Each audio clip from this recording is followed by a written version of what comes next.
Rot is always older than the stain. 40 years I've been saying that. 40 years standing in somebody's kitchen with a flashlight in my teeth, pointing at a brown ring on a ceiling the size of a coffee cup, telling them that ring isn't the problem.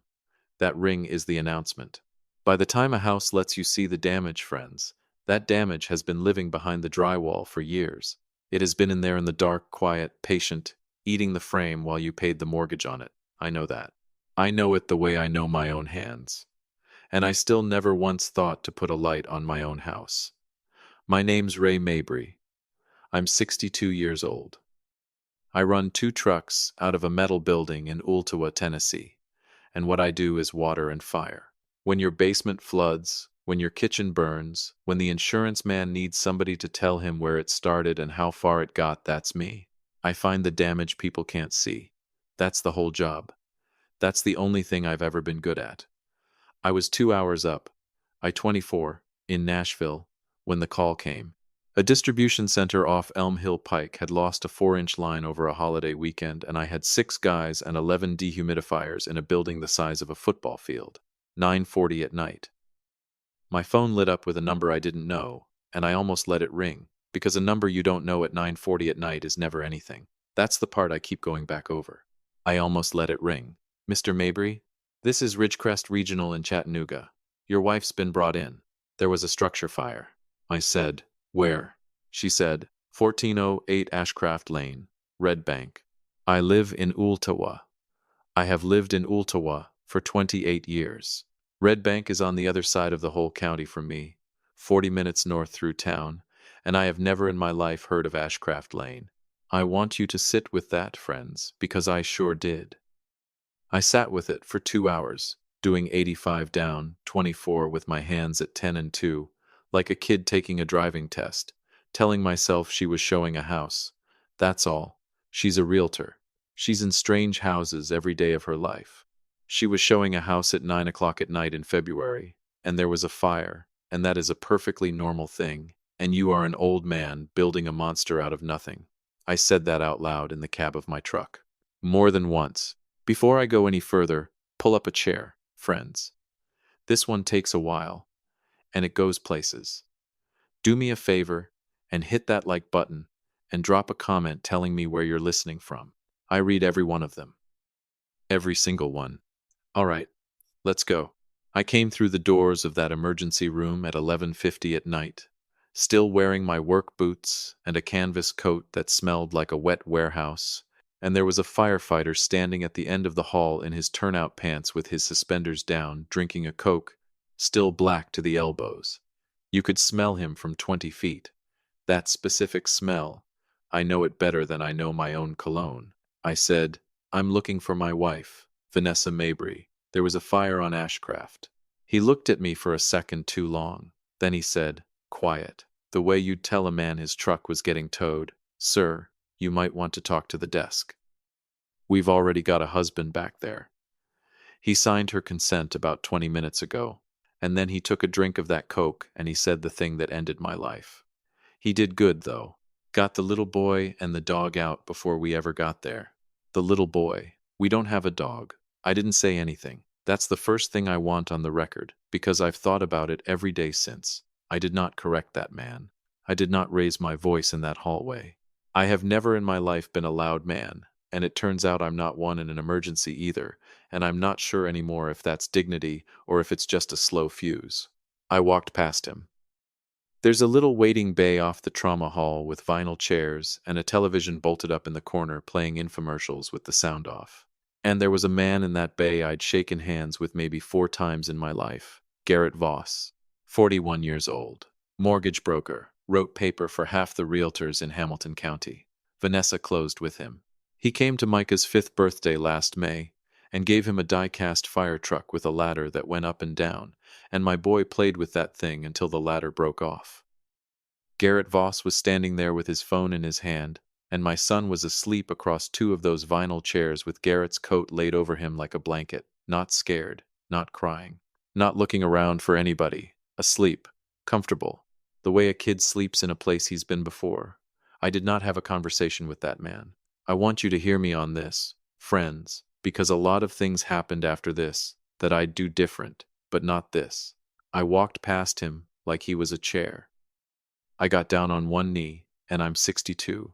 That knee is a decision, and I got my arms under my boy, and I stood up with him, and his head went right into the side of my neck the way it has done since he was 4 days old, and I said one thing on my way out. I said, I've got him, and Garrett Voss did not stop me. That's what I couldn't put down. Driving home at 1 in the morning with a 5-year-old asleep in a car seat that had somebody else's dog hair on it, he didn't stop me. He didn't say a word. He didn't say wait, and he didn't say Ray. And a man who has any claim on anything at all says something. He didn't stop me because he already knew a thing I didn't know yet. He knew he'd get him back. I put Micah in his own bed at 1:30, and he woke up about halfway, the way they do, eyes not really open, and he grabbed a handful of my shirt, and he said something into my collarbone that I heard perfectly and understood not at all. He said, I'm sorry. 5 years old, smelled like smoke, said I'm sorry, and went right back under. It was 4 months before I understood what my son was apologizing for. And when I did understand it, friends, it about put me in the ground. Here's what you need to know about me, and then I'll get on with it. Dot and I tried for 11 years. We quit hoping somewhere around year 9, and we never said so out loud. We just stopped talking about it, the way you stop talking about a house you didn't get. She died the spring I turned 50, and I never once got to put a baby in that woman's arms. 4 years I ate standing up over the sink. Then Vanessa came along, 44 now. She was 36 then, and I married her at 54, and I could not believe my luck. And when she came out of that bathroom, holding a little plastic stick, I sat down on the edge of the tub and cried like a child. 57 years old. I honestly thought the Lord had finally gotten around to me. So, when I say I didn't want to look, understand that I had a reason. She was in that hospital 11 days. Smoke does more than fire does. That's the thing nobody knows. The burns on her hands were nothing. 2nd degree, a month of ointment. It was her lungs. And I sat in that room every day of it. I drove her home. I built a rail in the shower with my own 2 hands. I made that boy waffles in the shape of nothing at all every single morning because that's ours, that's mine and his, and when the whole rest of your life comes loose, you hold on to the small stuff with both fists. I was doing it all right. I want that on the record, too. And every night I'd lay there next to her and see Garrett Voss's coat on my son. It's never one big thing, friends. It's 40 small ones, and they come in so slow you can't call it. Micah, in the back seat, out of nowhere. Biscuit's scared of the vacuum. Who's Biscuit, bud? The dog. Her key ring in the tote bag on the counter. 2 keys and a mailbox key, worn silver on the edges. And I stood there holding it like a fool because I'm not a realtor, but I've been in 900 houses with realtors and they don't carry house keys. They carry a lockbox code on their phone. You don't wear a key down to silver on a house you're selling. Then he brought a picture home from Little Ridge. A house. Sun in the corner with the lines coming off it. 4 windows and a door. The door was red. I built our front door. White oak, 1 slab, hung it myself in the spring of '98. And Dot picked the stain. And I have recoated that thing every 4 years for 28 years. And I have never in my life put a drop of paint on it. My son drew his house and the door was red. I drove out to Ashcraft Lane on a Saturday and parked across the street and looked at a burned-out shell in a nice little 1940s neighborhood, and a woman came out of the house next door with a bag of trash and said, "Oh, you're not," and stopped. And then she said, "I'm sorry. I thought you were her husband." Second stranger in 3 weeks. And that night at 2 in the morning, I did the stupidest thing of my whole life. I got my thermal camera out of the truck, the FLIR, $3,000, best tool I own, and I walked my own house in my socks in the dark like a crazy person, room to room, scanning my own walls. Nothing, not one cold spot, not a drip, not a stud rotted, not one thing wrong with that house from the footer to the ridge. 40 years of finding what's wrong with houses, and there wasn't a thing wrong with mine. The rot was never in the house. I found it on a Tuesday, and I wasn't even looking. The preschool wanted an updated emergency card. Vanessa couldn't write, yet her hands were still wrapped, so for the first time in 5 years, I was the one filling out the form. And to copy the old one, I pulled last year's card out of the folder in the kitchen drawer, her handwriting, blue pen, little blocks, blood type, AB, plus. I've been O since I was 19 years old. I have given blood at the same church drive on Hickson Pike twice a year for 31 years, and they have a little pin for it, and Dot used to make me wear it. An O father cannot make an AB child. Can't. It's not unlikely, friends. It's not a long shot. It's a door that doesn't exist. I gave that boy nothing. There is not one thing in him that came out of me. And she wrote it herself, in blue pen, in the little box. She wrote it down and handed it to a stranger at a preschool and never thought twice, because in 8 years of marriage I had never once been the one who filled out the form. There's a lab off Shallowford Road. Sits between a vape shop and a nail place. And I paid $329 cash on a Wednesday on my lunch, and the girl behind the counter didn't look up. Swabbed my cheek. Swabbed his that night while he was watching cartoons and told him it was a game, and he laughed at me. I've never felt lower than I felt in that living room. I kept looking anyway, because that's the disease. Bellwether Property Group, LLC, bought 1408 Ashcraft Lane 38 months ago. 2 members, Voss and Mabry. And Garrett Voss wrote that loan himself, and my wife signed the occupancy affidavit. And on the line where it says what you're going to do with the house, in her handwriting, it said primary residence. It came in a plain envelope and a stack of mail with a public circular. I was mid-demo on a burned kitchen in Red Bank that week. Different house, different family, doesn't matter. I took that envelope in there with me, and I sat down on a stack of drywall in a room with the studs open and the sky showing through, and I held it for an hour. A full hour. I'm going to tell you why, and then we'll move on. Because that was the last hour I got to be his father and not know better. I knew that once I got a fingernail under that flap, there was no version of the rest of my life where I didn't know. So I sat in a room with no walls left in it, and I let myself have the last hour. Felt about right, sitting in there. Then I opened it. The line I wanted was at the bottom. Probability of paternity. And then a number with a decimal in it and nothing but zeros on either side of it. I didn't holler. I didn't put my fist through anything. I sat on that drywall in a burned house, and I felt absolutely nothing at all for about 4 seconds, and then 5 years came out of me all at once, and there was a hole left exactly the size and shape of a little boy's laugh. If you're still with me, friends, hit that like button, and make sure you're subscribed, because everything I've told you so far, other people know. What comes next I've never said out loud. I didn't confront her in our kitchen. I told her I needed to swing by a job site and would she ride along, and she said sure, because she was bored out of her mind. And I drove up 153 and took 27 north and turned into Red Bank, and I pulled to the curb across from 1408 Ashcraft Lane, and I shut the truck off. Neither of us said anything for a while. There was a Bradford pear in that yard that came through it fine. That's what I looked at. I said, "Recognize it?" She didn't answer. I said, "Vanessa, how long?" And she started to say something with the word listen in it, and I said her name again, and she stopped, and she looked at that black hole where a front room used to be, and she said, 6 years. I said, "Micah's 5. She said, "It started 6 months before Micah. 18 months. Do you hear that, friends? I was married 8 years, and I got 18 months of it. She was faithful to me for a year and a half, and then she went to work. She started crying then, and she reached over for my arm with those bandaged hands, and I let her have it, because there is a part of me that is apparently loyal past the point of being smart. She said, "I never wanted to hurt you. I wanted Ray. I wanted both. I know how that sounds. I wanted the good part of both." And I said, "You didn't have an affair, Vanessa. An affair is a weekend. You had a mortgage." I said, "You didn't want a husband. You wanted a foundation. Something solid to build the fun part on top of. And that's what I was. For 8 years I was the slab. I said, I paid for one house. Turns out I was carrying 2. She said the thing they all say. She said, it was a mistake. And I told her, a mistake is something you'd take back if you could. You don't take a mistake out for 6 years.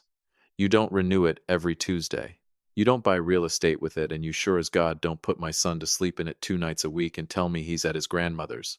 That last one is where my voice finally went, and I hate that it did. I said, "Who is he?" She said, "Garrett." "Ask." I said, "Garrett Voss gave my son a fire truck." And then I turned the key, and I drove her home, and I did not say another word the entire way. And she cried the whole 40 minutes. And I want to tell you I felt something about that, but the honest answer is, I was doing math. I called Faye that Thursday. Faye Ledbetter is my mother-in-law, and she is 68 years old, which makes her 6 years older than me, and we have never once in 12 years talked about how strange that is.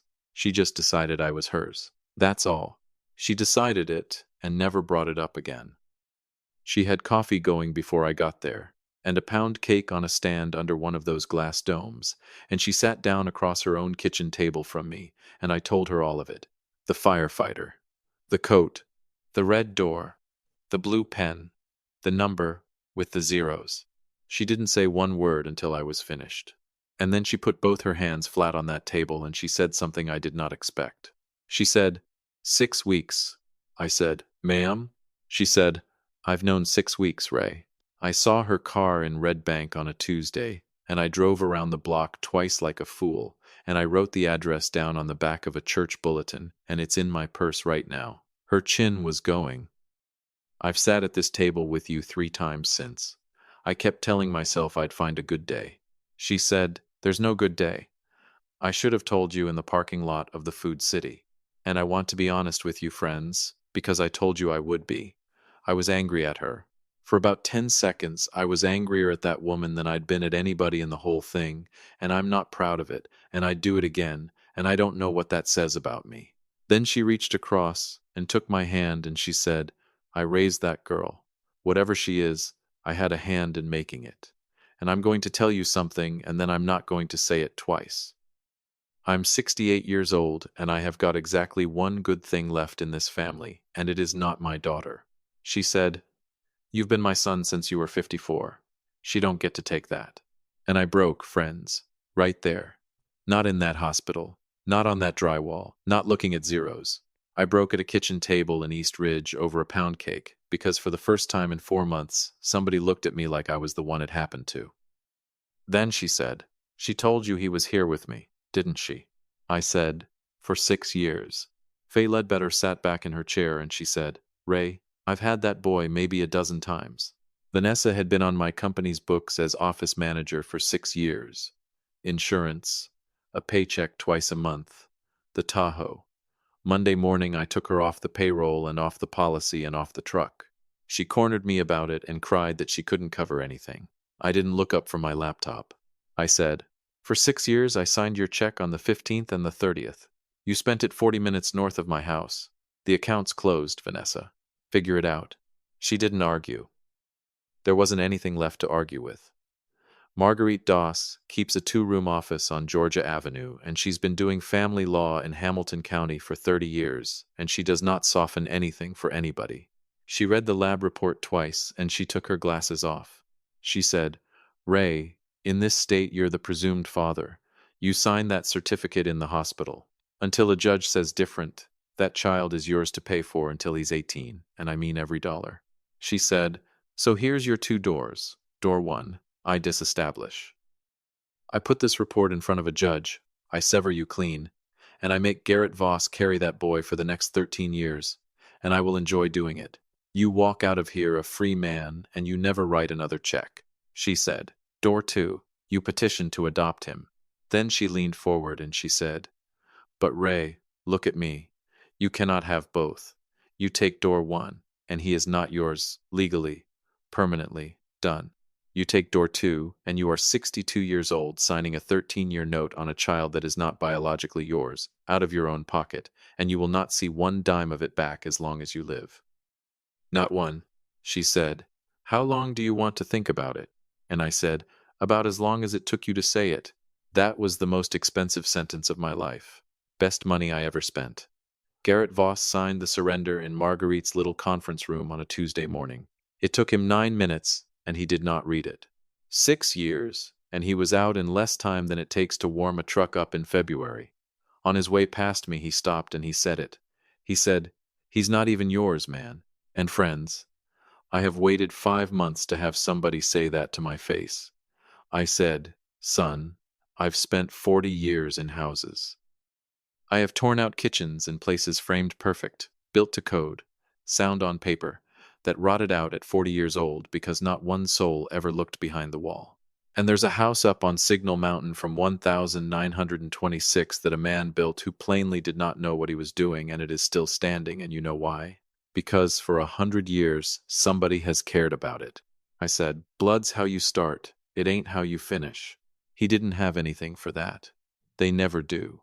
Miss Renata runs a play therapy office off Gun Barrel Road, and I want you to picture a 62-year-old man on a chair 8 inches off the floor. I have not been that low to the ground since the Clinton administration, and I did not get up from it with any grace at all. She told me a thing I did not know. She said a 5-year-old believes he is the center of the world, and that means he believes he causes the world. She said when something enormous happens near a child that age, he will go looking for the part where it was his fault, and he will find it, because he's 5, and he'll find it every time. She said, has he been apologizing? I sat on that little chair and I felt the floor go out from under me. He asked me that night.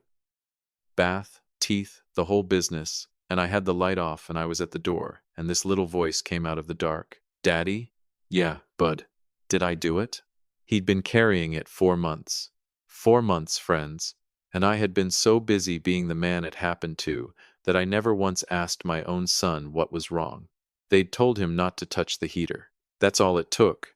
He remembered being told not to touch the heater, and the house burned down, so it was him. Now I want you to understand what I did next, because it's the only thing in this whole story I'm proud of. I called the marshal's office.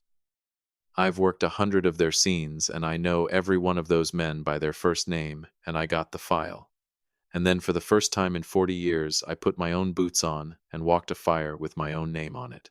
I went into 1408 Ashcraft Lane with a light, and I found it in about 11 minutes. It's not hard. It's my job.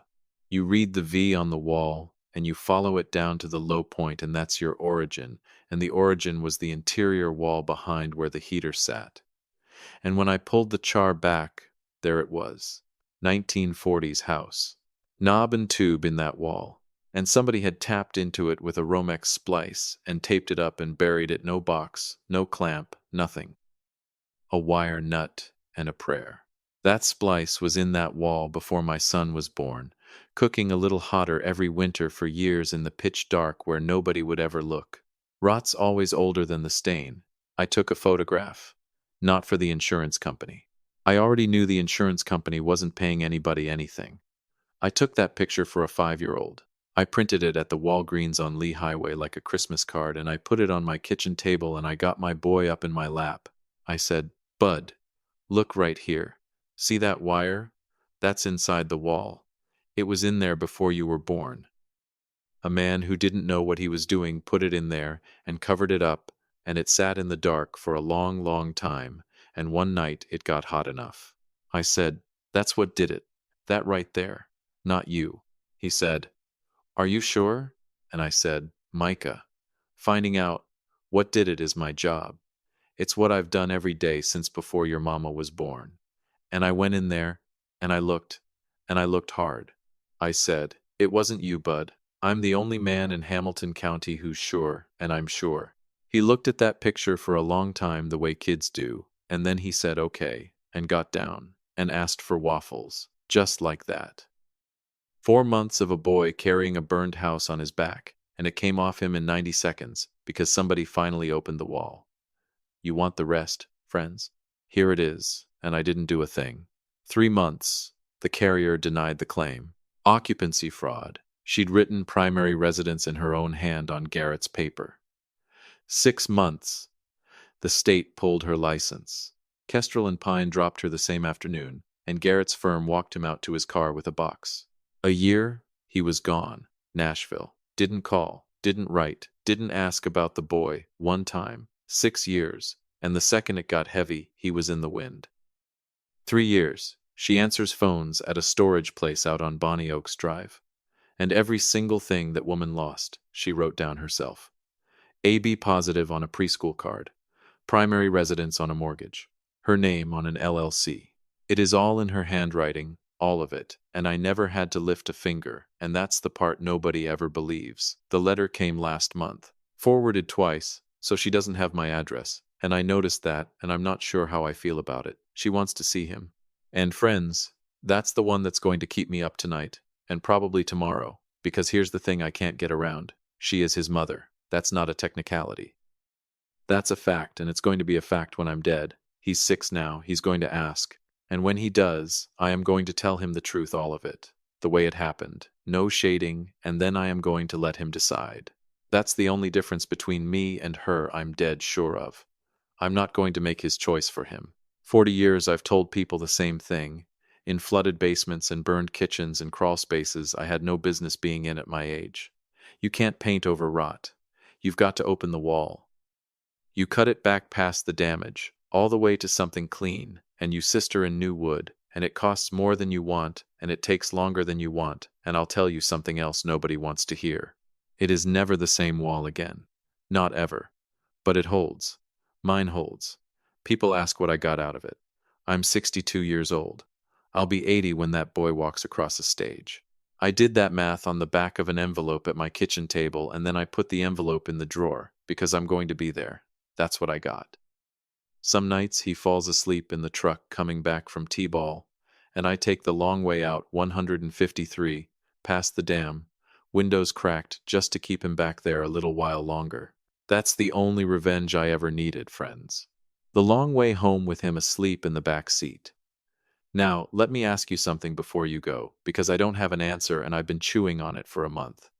She's his mother. He's 6. Do I let her see him? Tell me what you'd do. And if you've ever raised a child who wasn't yours on paper, if you've been the one who showed up, who held the ladder, who got left, I want to hear about it. Put it down below. I read everyone. Hit that like button, make sure you're subscribed, and tell me where you're listening from tonight. I'll see you on the next one. Nobody handed Ray that boy. He signed for him at 62, knowing exactly what it would cost, and never once made him feel like a bill. Faye did the same years back when she decided he was her son, and never brought it up again. That's the whole thing. Family isn't what you're born into. It's who keeps choosing you. Somebody's waiting on your choice. Go make it. A small note, friends. This story is fiction, imagined and written by AI, to keep you company for an evening, and to leave a little something good behind when it's done.